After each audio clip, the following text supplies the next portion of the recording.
మరి ఈ కార్యక్రమంలో మాచర్లలో నివసిస్తూ వ్యాపారాల రీత్యా, ఉద్యోగాల రీత్యా, బతుకు తెరువు రీత్యా హైదరాబాద్ లో నివసిస్తూ ఈ కార్యక్రమంలో పాల్గొన్న ప్రతి ఒక్కరి సోదరిమణులకు నమస్కారం తెలియజేస్తున్నా.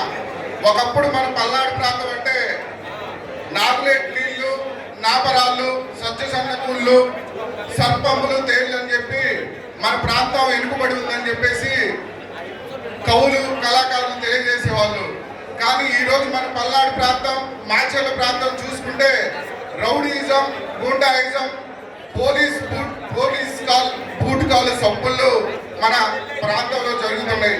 ఈ ప్రాంతంలో ఈ కార్యక్రమాలకి ముఖ్యమైన పరిస్థితి వైసీపీ నాయకులు. మరి వైసీపీ నాయకులతో పాటు మన మాచర్ల నియోజకవర్గంలో ఉన్న ఇద్దరు పిండిలి సోదరుల వల్లే జరుగుతుందని తెలియజేస్తున్నా. మరి ఇలాంటి పరిస్థితిని పల్నాడు ప్రాంతం నుంచి, మాచర్ల నుంచి పారదోలాలంటే రాబోయే రోజుల్లో తెలుగుదేశం పార్టీ అభ్యర్థులను గెలిపించుకుంటే మరి మన ప్రాంతంలో శాంతి నెలకొల్పుతుందని చెప్పి నేను తెలియజేస్తున్నా. మరి ఒకసారి చూసుకుంటే మనం 4 సార్లు ఈ ఎమ్మెల్యేని గెలిపించాం. మీరు ఇక్కడ నివసించిన మీ తల్లిదండ్రులు కానీ, మీ అన్నదమ్ములు కానీ మన ప్రాంతంలో వ్యవసాయం మీద ఆధారపడి ఉన్నారు. మన మాచర్లకు సంబంధించి నేను అధికారంలోకి వస్తే వర్కపుడిసెల ప్రాజెక్టును పూర్తి చేసి మన ప్రాంతానికి సాగునీరు అందిస్తానని చెప్పి ఈ ఎమ్మెల్యే ఎన్నో మాటలు చెప్పాడు.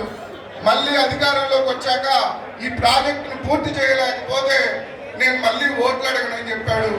మొన్న జగన్మోహన్ రెడ్డి మాచర్ల ప్రాంతానికి వచ్చినప్పుడు ఈ ప్రాజెక్టు పనులు పూర్తి చేసే మాచర్ల నియోజకవర్గంలోని ఓటర్లను ఓట్లు అడుగుతానని చెప్పిన పిన్నెల్లి రామకృష్ణారెడ్డి ఈరోజు మళ్ళీ అదే పార్టీ అభ్యర్థిగా మన ప్రాంత ప్రజలను ఓట్లు అడుగుతున్నాడు.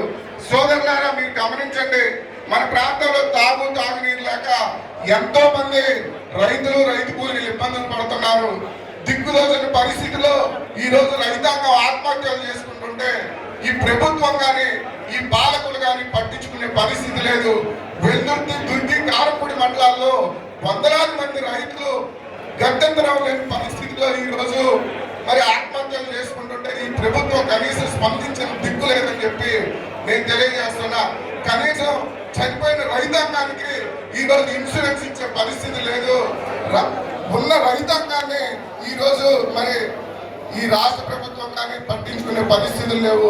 4 సార్లు మన ప్రాంతంలో ఎమ్మెల్యేగా గెలిచిన వ్యక్తి దగ్గర మన ప్రాంతంలో ఎలాంటి సమస్యలు ఉంటే రైతాంగం ఎంత ఇబ్బంది పడుతుందని చెప్పేసి అతనికి పూర్తిగా అవగాహన ఉన్న 5 సంవత్సరాలు అతని ప్రభుత్వం అధికారంలో ఉన్న జగన్మోహన్ రెడ్డికి అత్యంత దగ్గరగా ఉన్న మన ఎమ్మెల్యే ఇంతవరకు అభివృద్ధి ఛాయలనేది మన రాష్ట్రం, మన మాచర్ల ప్రాంతంలో కనిపించడం లేదంటే మీరందరూ మళ్ళీ ఒకసారి ఆలోచన చేసి ఇలాంటి అభ్యర్థుల్ని మళ్ళీ గెలవకుండా చూడాలని చెప్పి నేను కోరుతున్నా. అంతేకాకుండా మరి జగన్మోహన్ రెడ్డి పాదయాత్రలో మేము అధికారంలోకి రావడం అంటూ జరిగితే రాష్ట్రానికి ప్రత్యేక హోదా తీసుకొస్తామని చెప్పి తెలియజేయడం జరిగింది. 22 ఎంపీ స్థానాలు గెలిపించిన ఈ రోజు మరి పార్లమెంట్ లో మరి ప్రత్యేక హోదా గురించి మాట్లాడే పరిస్థితి మరి జగన్మోహన్ రెడ్డి ప్రభుత్వానికి లేదంటే ఎంత జిగజారిపోయినో ఈ రోజు మనందరం గమనించాలా. మరి ప్రత్యేక హోదా వస్తే రాష్ట్రానికి పెట్టుబడులు వస్తాయి, మరి పరిశ్రమలు వస్తాయి. పరిశ్రమల ద్వారా మన ప్రాంతంలో ఉన్న మరి విద్యార్థులకి, నిరుద్యోగులకు ఉద్యోగ అవకాశాలు వస్తాయని చెప్పినప్పటికీ ఈ రోజు ఆ పరిస్థితులు తీసుకురావడంలో మరి జగన్మోహన్ రెడ్డి ప్రభుత్వం పూర్తిగా వెనకబడిందని చెప్పేసి నేను తెలియజేస్తున్నా.